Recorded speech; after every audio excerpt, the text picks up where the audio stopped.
Hoje, esta videoaula vai ser sobre diagnóstico urbano.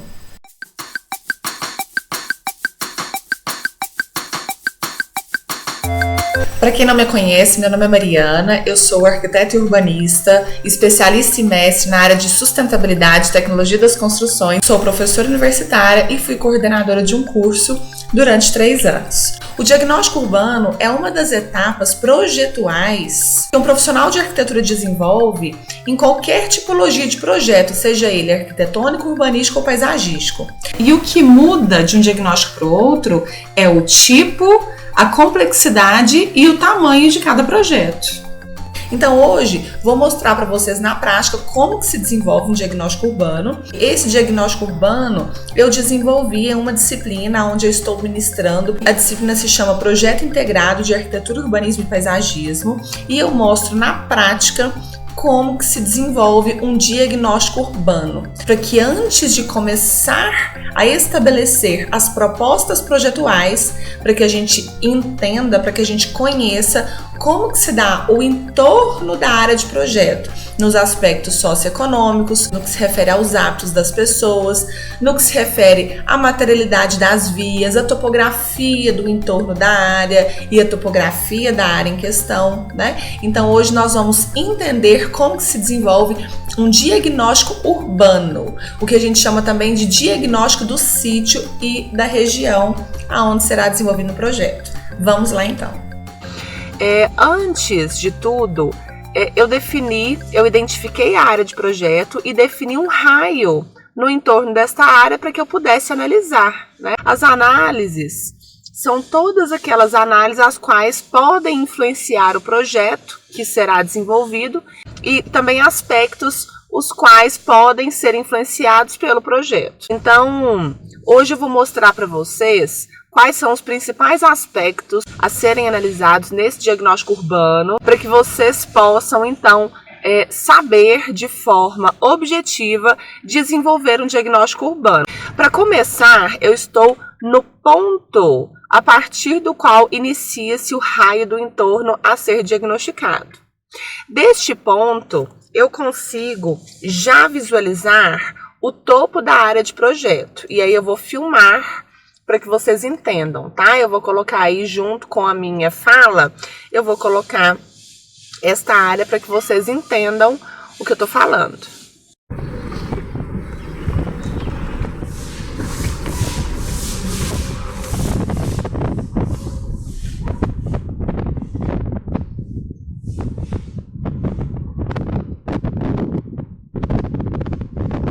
Gente, eu estou passando pela rua Ramiro Correia, que é aquela primeira rua que a gente passou. Eu disse para vocês que essa é uma via coletora, porque ela liga o bairro até o centro, né? E é uma via de bastante movimentação, ok?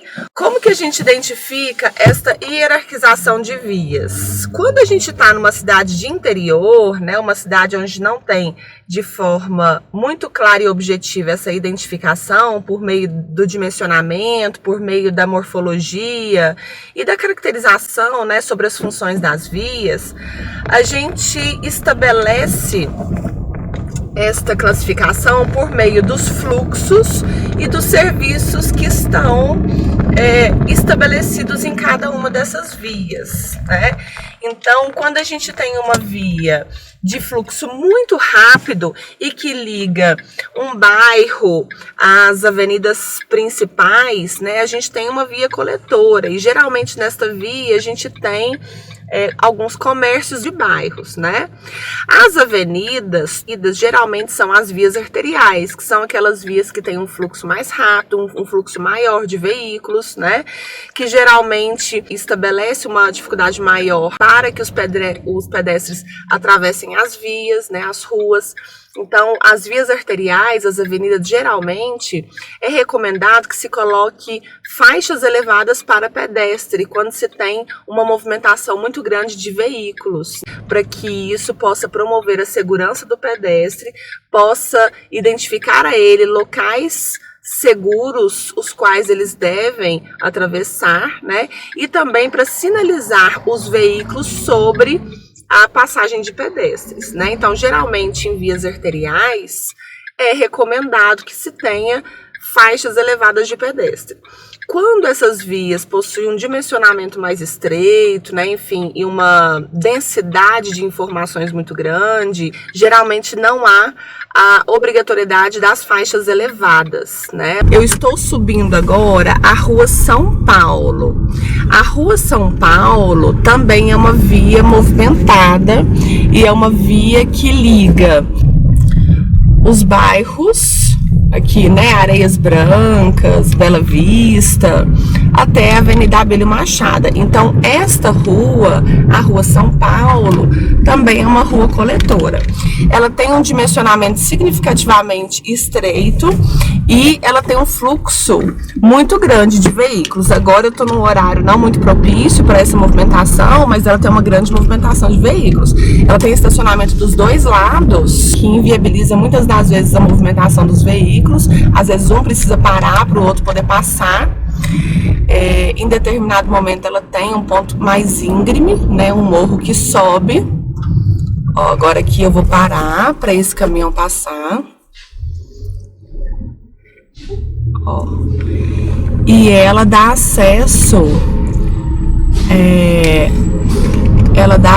aqui ao ponto mais alto deste bairro, ok?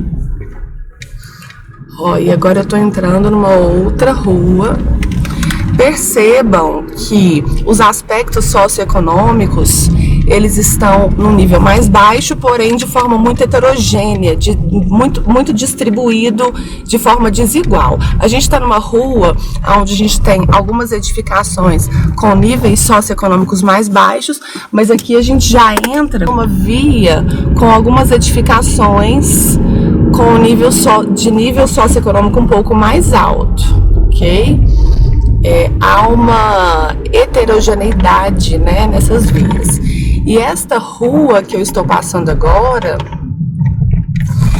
ela dá até o nosso terreno, o qual a gente vai trabalhar, ok?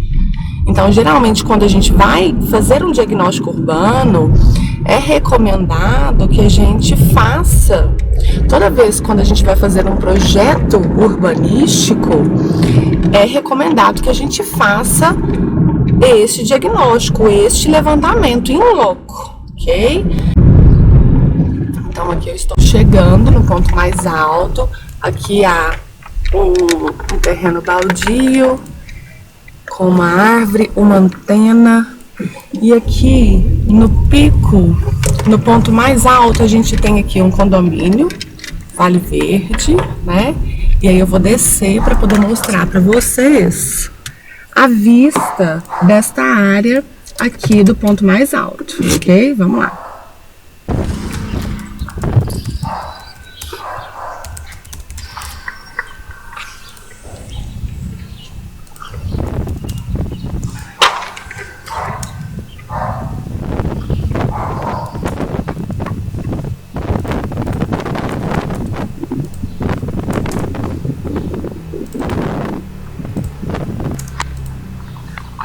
Gente, então esse é o terreno que nós vamos trabalhar. Nós vamos desenvolver um projeto urbanístico para esta área aqui, ok? Nós estamos circundados por dois ou três bairros da cidade de Formiga, ok? Então esta área aqui possivelmente é uma área de vetor de crescimento urbano, aonde a gente vai planejar por meio de um projeto urbanístico, ok? E nós vamos zonear esta área. O que é zonear? Nós vamos dividir todas as atividades e as áreas residenciais conforme as necessidades estabelecidas pelo entorno. O que é isso? Cada ponto que a gente andar em volta desta área, a gente vai identificar características distintas, né, uns dos outros. Então, neste ponto que eu estou aqui num bairro que possui um aspecto socioeconômico um pouco mais baixo, que possui alguns serviços vicinais. Os aspectos socioeconômicos se diferem de outros bairros, os quais eu vou passar para vocês verem, ok? Nós estamos num bairro heterogêneo em termos de edificações, né, características de edificações. Passei por 2 vias coletoras que cortam este bairro onde eu estou e aqui há uma grande heterogeneidade, onde o nível socioeconômico ele é, em suma, um pouco mais baixo, ok? Nós vamos chegar num outro bairro, que é o bairro Santo Antônio, que também circunda esta área onde nós vamos projetar, que é um bairro que possui um nível socioeconômico um pouco mais alto.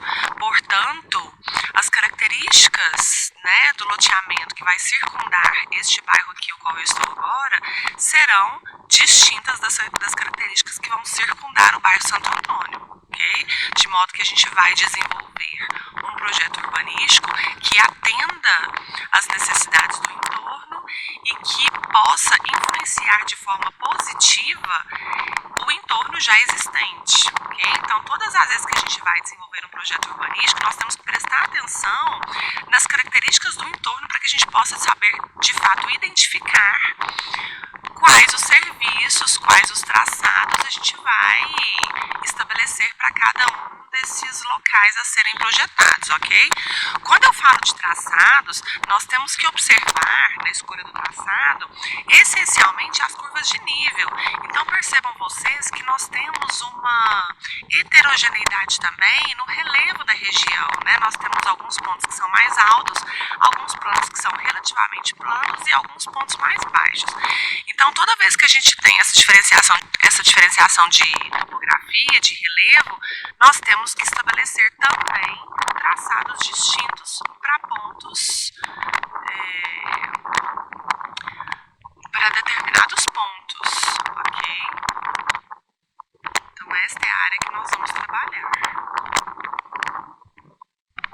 Quando a gente tem áreas muito baixas, que possivelmente possa passar algum veio hídrico, né, que seja um córrego, um lago, uma nascente, especialmente falando, a gente tem que prever áreas de preservação, áreas em determinados momentos, quando não for uma área de preservação permanente, pode-se prever até áreas com atividades específicas, como pistas de caminhada, enfim.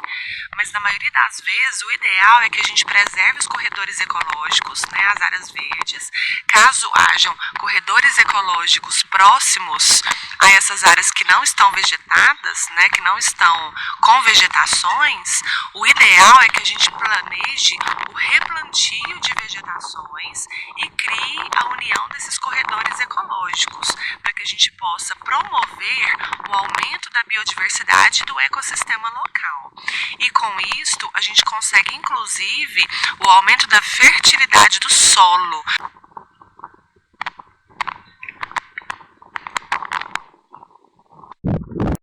Gente, agora eu estou passando na rua Corina S. Belo e aqui a gente consegue ter também uma perspectiva de uma parte da área que nós vamos trabalhar, ok? Aqui a gente tem uma via com muitos problemas na pavimentação. Do lado de lá, vou abrir aqui, ó. Do lado de cá, a gente consegue também ter essa visibilidade da área que nós vamos trabalhar, ó. Esta rua aqui é a rua Ernestino A. da Costa. Então, essa rua que corta aqui é a rua Ernestino A. da Costa, aonde ela finaliza-se lá na área de projeto, onde nós vamos trabalhar, ok? Deste modo, quando a gente desenvolve esses diagnósticos, a gente consegue estabelecer quais serão as vias que vão ser ligadas também na área de projeto, ok? Ó, essa daqui é uma via essencialmente residencial, não tem nenhum comércio aqui, né? Aqui a gente tem muitos problemas na pavimentação, ora a pavimentação é feita por asfalto, em outros momentos é feita por bloqueios de concreto, em outros momentos é feita por paralelepípedos. E aqui a gente também consegue essa concentração sobre a heterogeneidade das edificações. Vou dar um zoom aqui para vocês verem. Ó.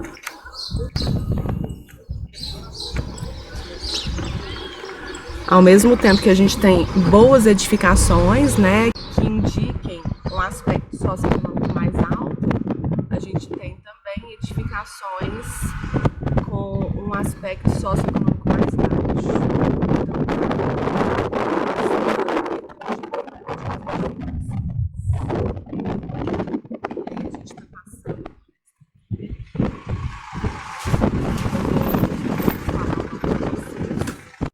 Então, ó, aqui a gente está chegando em outro ponto. Nós estamos na Rua Corina Soares Belo e aqui a gente chega em outro ponto. Aqui a gente chega em outro ponto da área onde nós vamos projetar, ok? Ó, aqui a gente tem, na finalização desta rua, a gente tem um aclive muito grande no ponto da nossa área de projeto, estão vendo? Então, o ideal é que a gente saiba trabalhar em relação à topografia. Então, é preciso verificar a viabilidade de unir esta via ou não a esta área que será edificada, a esta área que será projetada. Percebam que para a gente abrir uma via aqui ligando esta rua que nós estamos àquela área que possui um aclive muito alto, a gente vai precisar fazer uma movimentação de terra muito grande. Então, qual seria a viabilidade econômica, né, de implantação da continuidade desta via? Por isso que a gente tem que desenvolver esse diagnóstico para saber, inclusive, em quais vias a gente vai ligar o nosso projeto ao entorno, né? Mas isso também não significa que a gente não possa ligar, né, dar continuidade a uma rua que tem uma topografia em aclive. Podemos, mas com o desenvolvimento do diagnóstico a gente consegue identificar algumas estratégias de movimentação de terra. Aqui no ponto final da rua a gente já possui um aclive um pouco mais baixo, porém ele culmina num morro. Olha lá, ó. Aqui a gente possui um aclive um pouco mais baixo, porém ele culmina num ponto alto, aonde lá em cima nós temos uma caixa d'água. Estão vendo? Lá em cima nós temos uma caixa d'água. Aqui a gente entra na rua. Deixa eu ver que rua que é essa daqui. Aqui a gente já possui casas com um nível socioeconômico um pouco mais alto, um pouco menos heterogêneas, né?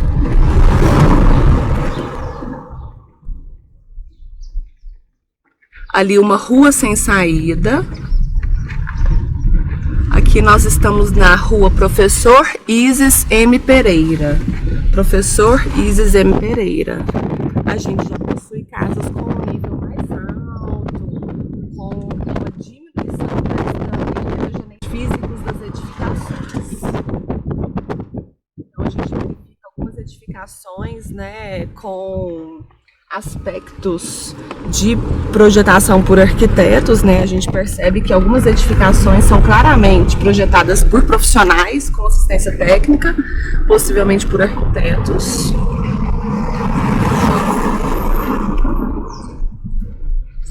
Com uma materialidade um pouco mais. Aqui a loja maçônica. Aqui eu já virei em outra rua. Vamos ver que rua que eu estou aqui. Na esquina aqui a gente tem a loja maçônica.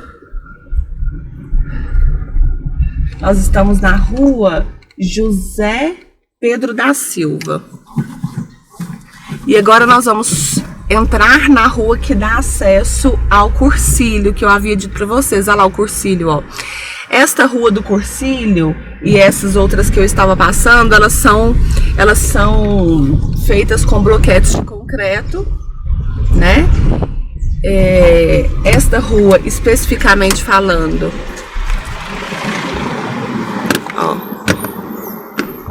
aqui a gente possui essa rua do Cursílio, né? Já possui um nível socioeconômico muito mais alto. Então, ó, é uma via relativamente mais larga, né? apesar da pavimentação com bloqueios de concreto.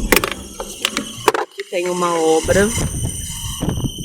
Essa obra está sendo executada pela ex-aluna Priscila, né, que formou no Unifor.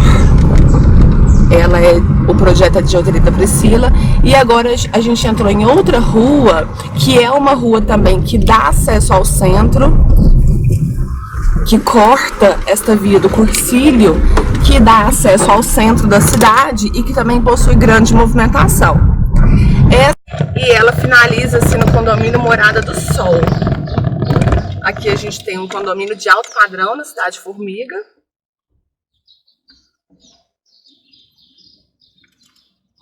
Que é o condomínio Morada do Sol, e ela dá acesso à rua que entra para o bairro Santo Antônio.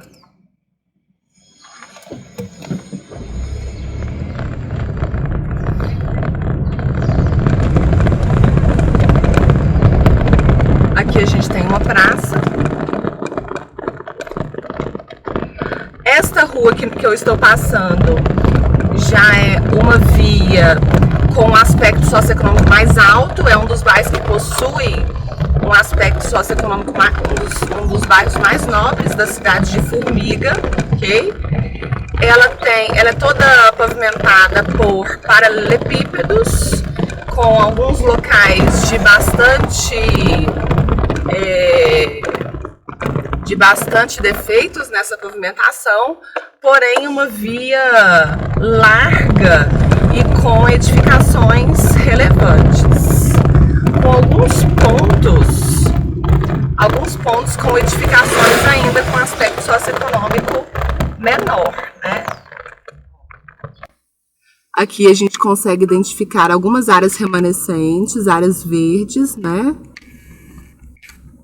Uma topografia bastante acidentada, com pontos mais altos, com pontos mais baixos. E aqui eu estou na frente de um terreno vago que dá... Gente, agora eu estou voltando do lado... Eu tô voltando de onde eu vim, tá? Então, este daqui é o final da rua, daquela rua principal do Santo Antônio. Ali, ó, ali na esquina tem a Zadef. Aqui é a rua que dá acesso para a Fazenda das Flores. Ah lá, a área que nós vamos projetar, ela tá lá no fundo, ó. Então aqui a gente tá voltando por aquela rua principal. Tá vendo, ó?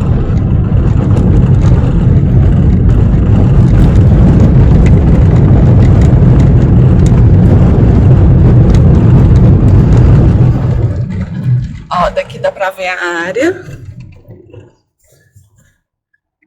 É aquela rua que tem algumas casas. A maior parte das casas são casas boas, com aspectos socioeconômicos mais altos. E em alguns locais tem alguns lotes vazios que dá vista para a área que nós vamos trabalhar lá, ó. Aqui nós estamos do outro lado daquela primeira área que eu mostrei para vocês, que tinha um aspecto socioeconômico mais baixo. Aqui já é um pouco mais alto. Ó.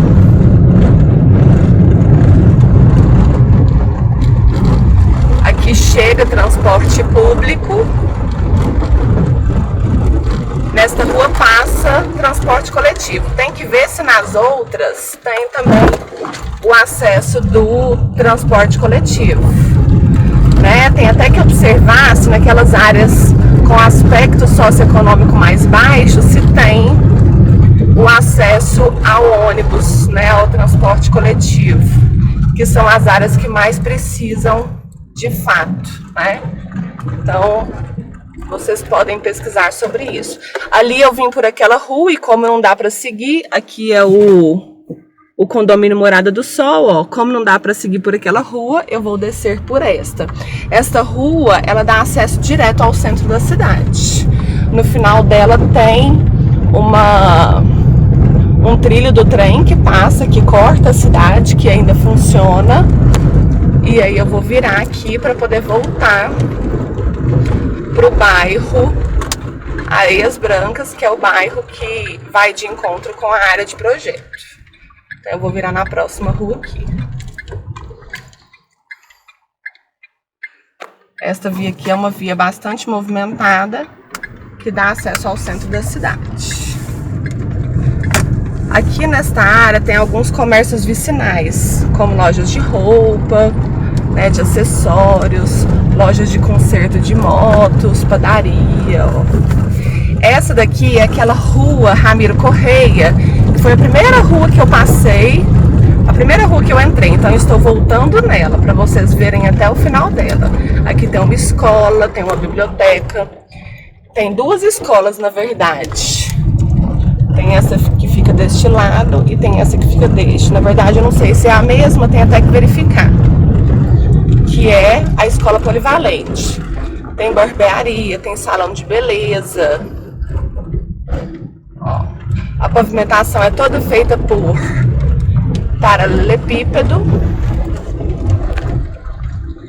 O aspecto físico das edificações é bem heterogêneo. Aqui já tem, é uma rua bastante movimentada, porque ela dá acesso do bairro ao centro da cidade. Essa daqui é aquela rua que dá acesso ao Cursilho, aqui tem um posto de gasolina. Há uma heterogeneidade bem grande no aspecto físico das edificações, com algumas edificações muito boas, outras nem tanto, fisicamente falando. Tem restaurante, tem farmácia. Ó, isso aqui é uma via coletora, tem uma padaria, tem um lugar que vende queijos. Ó, a movimentação dos jovens saindo da escola. Nós estamos próximo do meio-dia. Então é uma via com um dimensionamento bastante curto, né? Com calçadas bastante sem acessibilidade. Aqui a pavimentação ela já é por asfalto. Lá atrás era por meio de paralelepípedo. Ao mesmo tempo que nós temos uma casa com cerca de bambu, nós já temos casas com níveis mais altos. E aqui nós temos um sinal. Esse sinal, ele dá acesso à Rua São Paulo, que é aquela segunda que eu entrei, que eu mostrei para vocês. Tá vendo?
To you, don't waste your time.